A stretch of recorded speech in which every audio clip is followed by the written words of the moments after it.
Welcome to the Teens Armory podcast. We have the goal to help young Christians today to grow in their faith, knowledge, etc. In this episode, we'll be talking about aliens, which was suggested by someone we know. I'm Chris, and I'm here with Hayden. How's it going, Hayden? It's going good. I always think it's funny because whenever we say I'm Chris and I'm here with Hayden, I typically talk about my week, even though on the notes it has you talking about your week before that, which I always think is really funny. But it's going good. I guess I'll go ahead and talk about my week. Week going good. School's just become the usual. Really long weeks, which isn't really bad. It's just kind of confusing. But I'm like, oh, that was like less than a week ago, even though it feels like a month, just because of like work and school and all that. But it's going good. How about you? Been going pretty good. My week's been fine, I guess. Pretty average week, I guess. That's what I would say. Yeah. Pretty average. I'll go ahead and say the joke of the day that I came up 10 seconds ago. So, hey Chris, what do aliens wear to the office? I mean, like a hoodie. No, spacesuits. Ah, All right, let's go. Okay, so today, today our episode is about aliens. As we said, this was a recommendation from someone, so we thought we'd go ahead and do it. We got a few questions. The first one is how should we view alien sightings? Second one is what questions would aliens cause for Christianity? Third one is why are people obsessed with aliens? Fourth one is what are the odds of aliens existing? And the fifth one is should we believe in aliens? All right. I'll go ahead and get started with the first one. How should we view alien sightings? Now, I think we should view alien sightings with a word of caution. Extraterrestrials have not been seen. Okay, that is the extraterrestrial has not been seen. So the alien itself has not been seen. Though there have been many sightings of UFOs. According to Britannica.com, the first UFO sighting was in 1947 by a man named Kenneth Arnold. He claimed to have seen nine flying objects. Or, yeah. Now, UFO stands for unidentified flying object. In that sense, it really could be anything.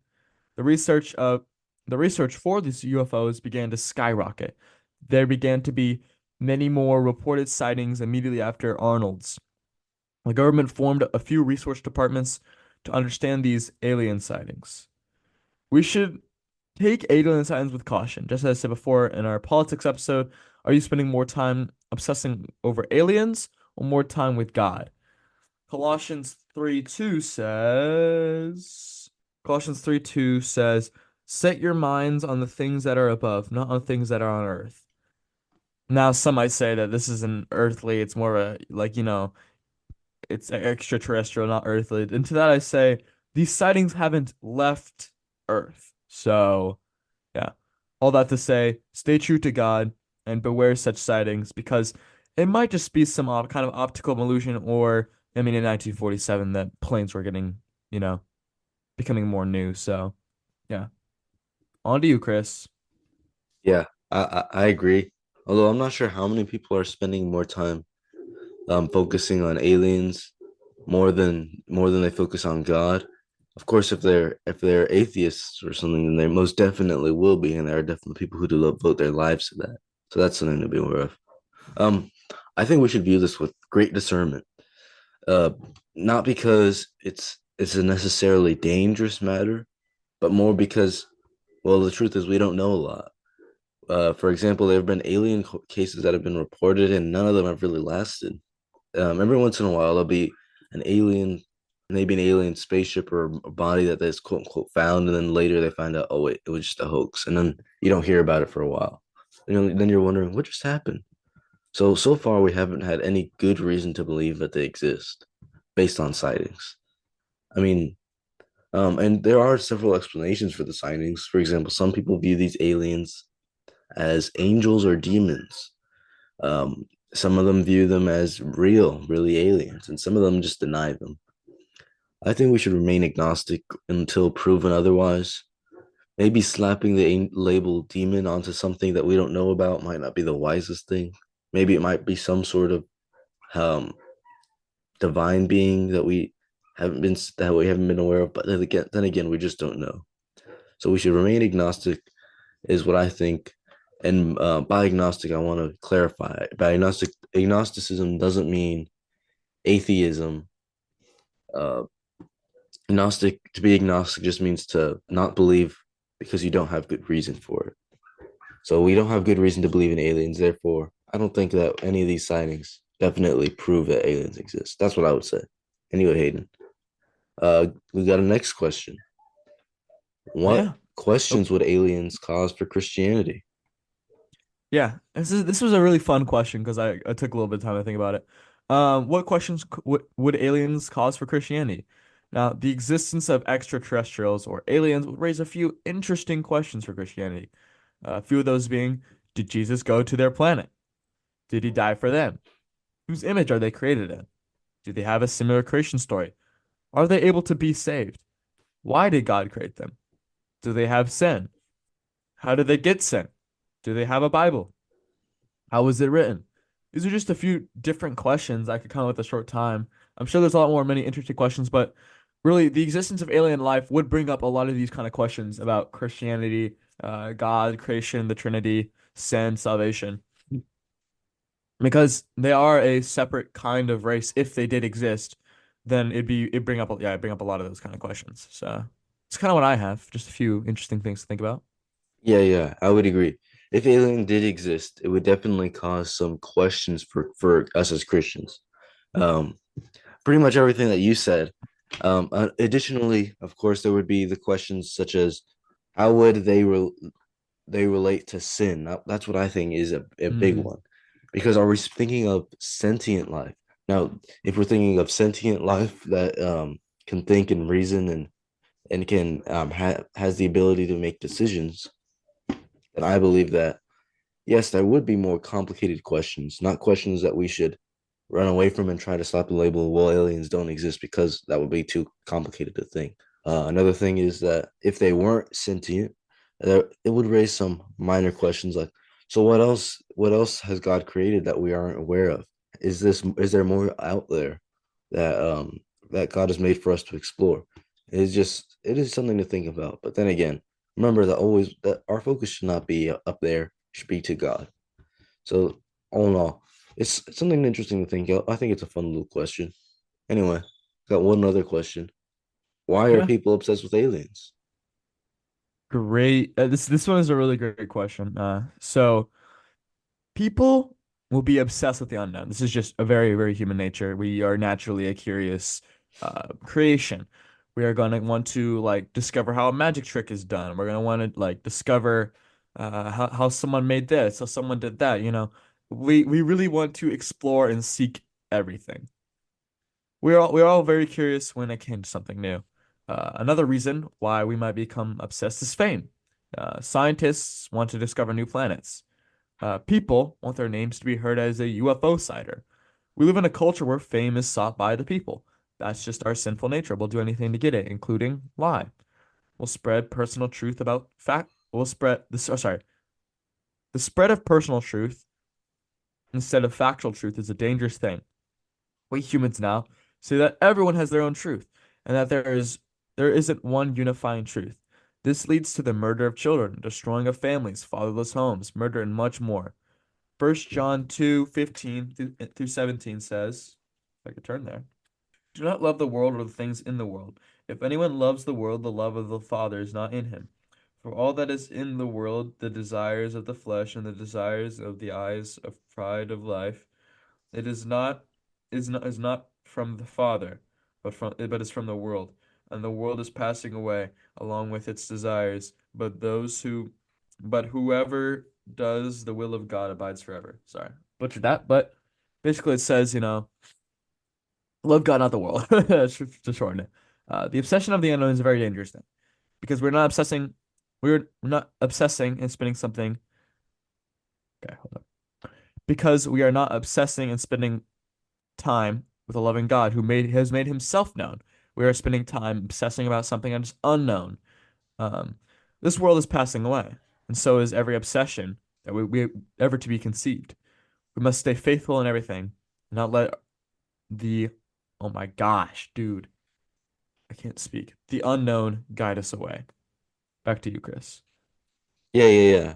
I agree. Um, the part where you mentioned that we want to get make our names known. I got reminded of the Tower of Babel because on the Mm-hmm. Tower of Babel they were trying to construct something up high, um, to look down upon the others and to uplift themselves. And the reason that we are such curious beings is because we're supposed to marvel at the creation of the universe. As humans, we have a desire to worship. So, and we are created as beings of worship. Mm-hmm. The Psalms speak about this greatly. You could see the Psalms speaking of the universe and the stars and all that is above, and then in between mentioning how great the stars are, they always interject by going straight to pointing to God. The reason we look up at these things is to point to God. Of course, we can end up um, trying to make a name for ourselves by trying to be the ones who discovered aliens. If we attempt that, then uh, that would be sinful of us. And now we have to realize why the alien idea became so popular. It mostly is a result of Darwinism. Before Darwinism, before Darwinian evolution exploded, there was a slight mystery. There were theories on how life could exist and how life could grow, but there was no official predominant one that would stand and withstand the test of time. So, of course, the atheist scientists were struggling. And when Darwin finally published his book, some people believe that, of course, this is a whole other topic on Darwinism, Mm-hmm. but some people think that he did a good thing and that we should embrace Darwinism as Christianity. But what he did is by working on the origin of species, it exploded rapidly because now the atheists all of a sudden they had something they could go to. Their science was actually possible. Their view of the world would actually make a lot more sense. So instead, atheism science started attempting to take over after years and years of Christian science being dominant science. And now, because we know that, because many people believe that life can just evolve given enough time and chance, that means that, well, it's got to be out there somewhere. And maybe we haven't seen it yet.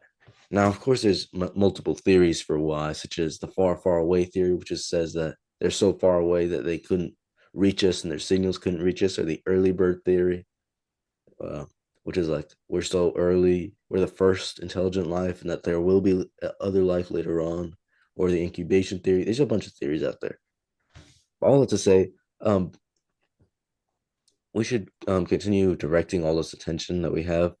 It should be an attention that we have is it's meant to be an adoration of what our God can do. And let us not get distracted and instead focus on what we can achieve and what we can find. That's pretty much what I have to say. Yeah. Yeah, that's good. I guess we go on and move to the next episode. So, Chris, tell us, what are the odds of aliens existing? That's a great question. People are saying, well, we know Darwinian evolution is true because the Christian science, oh, those Christian scientists are pseudoscientists and they don't know anything. That's what a lot of people are thinking. A lot of the scientific community are thinking that.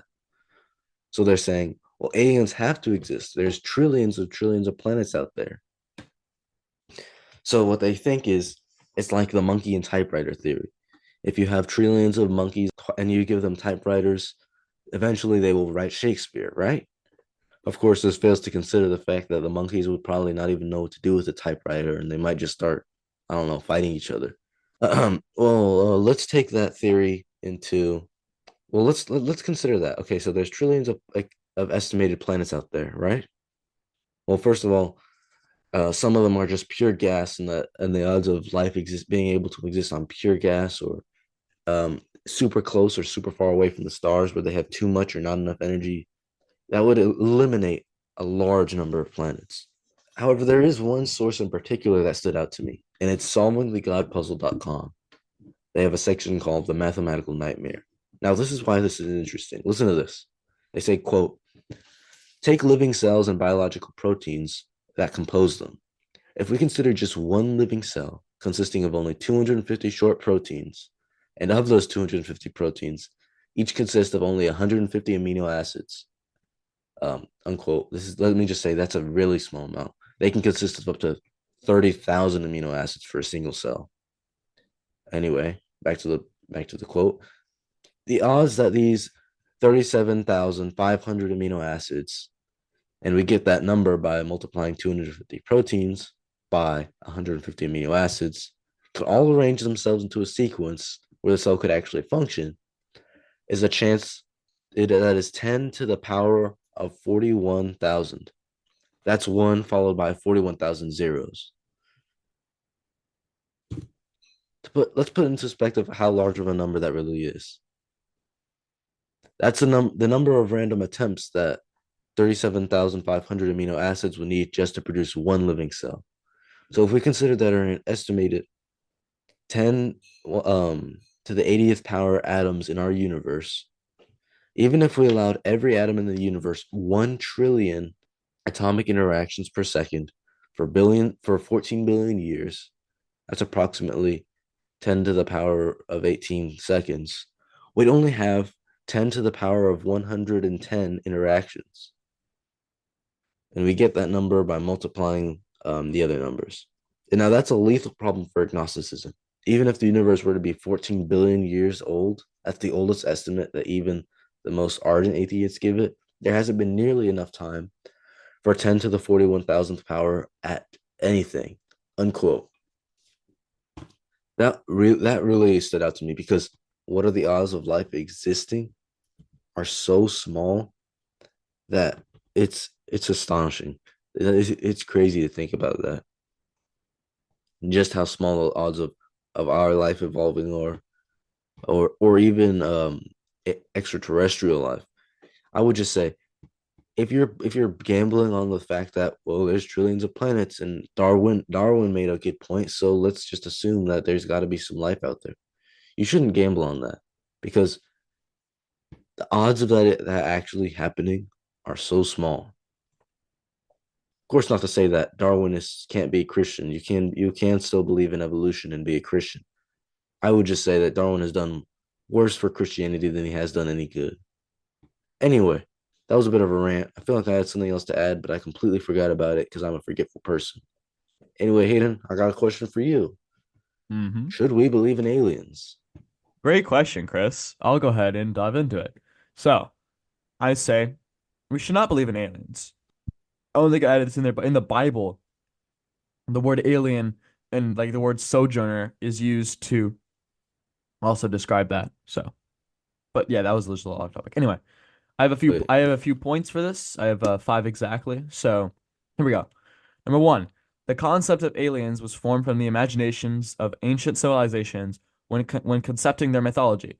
They believed in an outer cosmic species that also followed or was the gods they had worshipped. So that was like the original kind of like idea for aliens is this um, other cosmic being conformed by the ancient civilizations. Number two, we've never seen aliens, but we have concepts of what they would look like. This is all thanks to sci-fi books and novels. One of the most influential sci-fi books for the time was War of the Worlds by H.G. Wells, written in 1898. This book was very helpful to influence the idea of alien life long before its sightings. So this book actually was conceptured about the Martians coming to battle people on Earth. Um, yeah. So pop culture, my third point is that pop culture movies have greatly influenced the word alien. Now, oh, sorry. Now we talk to a foreigner in regard as calling them foreign, not alien. We don't really call foreigners alien in our world unless you have a very, very good vocabulary. We only use the term alien to refer to extraterrestrials. And now the only quote unquote proof we have of aliens is firsthand sightings and reports. Firsthand reports can be very far from the truth. We need to take in the validity. Oh my gosh, validity. Oh my gosh, I'm so bad at speaking. Validity of the person before we assess the situation. We need to consider the outside sources as well. What was happening at the time? Where the aircrafts were, what's it called? Where the aircrafts were. Oh my gosh, what this was happening in a time where aircrafts were becoming more and more used. Perhaps it could have been an aircraft from an angle. We could take these into consideration. Oh, we have to take these into consideration. my grandmother is going crazy right I now. know, bro. I'm sorry. There are No, no, only no, that's fine. there are only uni oh my gosh, there are only unidentified flying objects after all. though it appears we are able to identify them as aliens. This is contradictory. You can't call the undefinite a definite thing. It remains undefined. Oh my gosh, dude, I just realized I didn't say that right, but whatever. We're just gonna keep going. I'm sorry. If these 5 points say anything, it's that aliens are just an imaginary cosmic species that the earlier civilizations came up with and pop culture made popular, which created the sightings of unidentified flying objects that we seem to have already identified. We should also not believe in aliens because the Bible never speaks of aliens. In the Great Commission, would Jesus say, a people of every world instead of every nation? In the end, we should not believe in aliens due to the lack of facts on them and the fact that the Bible does not mention them. On to you, Chris. Yeah, yeah. I remember seeing the alien sightings, hearing people talking about them, and I remember thinking, well, that's anecdotal evidence. Now, the thing about anecdotal evidence is that it might be able to work if if for a vast majority of people, but many debaters, they know that if you use anecdotal evidence, it's not a very good evidence. Like you could say, let's say the facts prove that smoking is bad for you, and then your anecdotal evidence, which is, by anecdotal I mean your story, you say, well, my grandpa smokes and he has excellent health. That would be that would not be a good example, even though you claim you know what you know, even though you think you've seen something. It's just one story as opposed to the papers and the facts that prove that there's far more studies that have proven against your anecdote. Not to say that anecdotes can't ever be real. It's just that when compared against real facts, they don't stand a test. Anyway, to answer the question specifically, I do not believe we should be dogmatic on the topic. And by that I mean I do not believe we should have an extreme definition on this. And why? Because we don't know. That's what it comes down to. We don't know what's going on. The scripture is silent. We are silent. If the aliens don't do exist, we shouldn't try to deny them. But if we don't have any evidence for them, like I said, we should be agnostic. We shouldn't have any reason to believe in them. We don't believe in aliens because we don't have reason to believe in them. Over, I don't think we should completely say that anyone who believes in aliens is completely false. We should just say, well, uh, I don't agree with you there. Maybe you could provide more clarity on why you believe that, but it's not a super important subject. This is not even a I wouldn't even say this is a tertiary matter. This is a very little importance. We just wanted to do a fun little episode because a friend recommended it to us. We were like, hey, you know what? Let's do it. It'd be funny. It would be funny. Speaking of funny, I remember once talking to somebody about not talking to somebody, but hearing somebody talk about this, and they were said, "quote I mean, God had to have made aliens. I'm sure he got bored at some point." Dang, it's crazy. Yeah, that's a big theology issue. Bold statement. That's Bold a bold statement. statement. Yeah. God does not get bored. God is not like us. Mhm. We shouldn't imagine God as being this elevated humanity. He is divinity, and Christ is just a humble version of divinity, a humble divinity, not version. Sorry, I can get myself into a lot of trouble if I misspeak on this. Anyway, God does not get bored. He is outside of time. Uh, we exist within the linear time, so see things moment by moment, which is why we get bored. Um, and just to conclude, like the angel said, why are you looking up at the sky? When Jesus ascended into heaven, they were like, "Hey, go, you got things to do." We should be like that.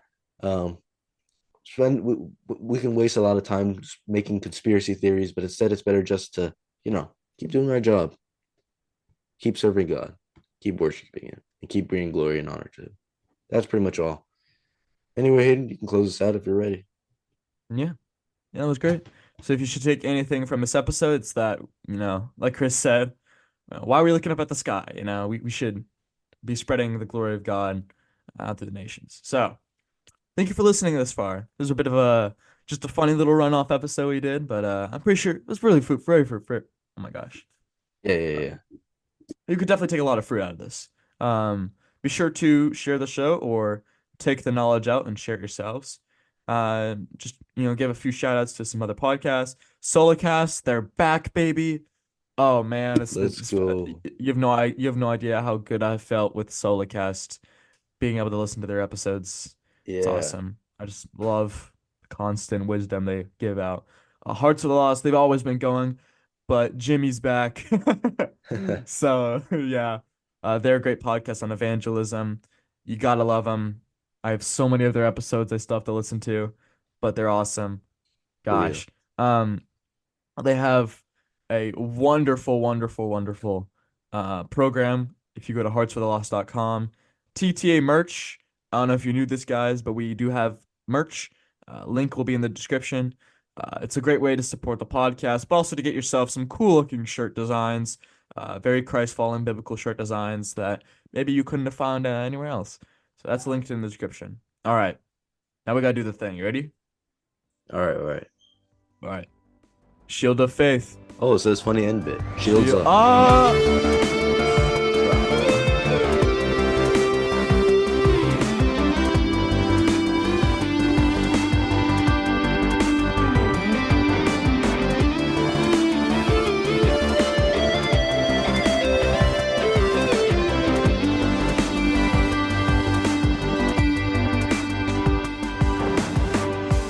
All right, now we gotta do the funny ending. Now we gotta do the funny ending. Actually, it's not really more funny. It's more informational. You know, I think our Shield of Faith shields up is like 10 times more iconic than the joke of the day, which we made to be iconic and make us stand out, even though the Shield of Faith shields up thing is like the most like It unique was thing. made up on the spot too, which is why it's so funny. We were I just like, know. have a great day or something.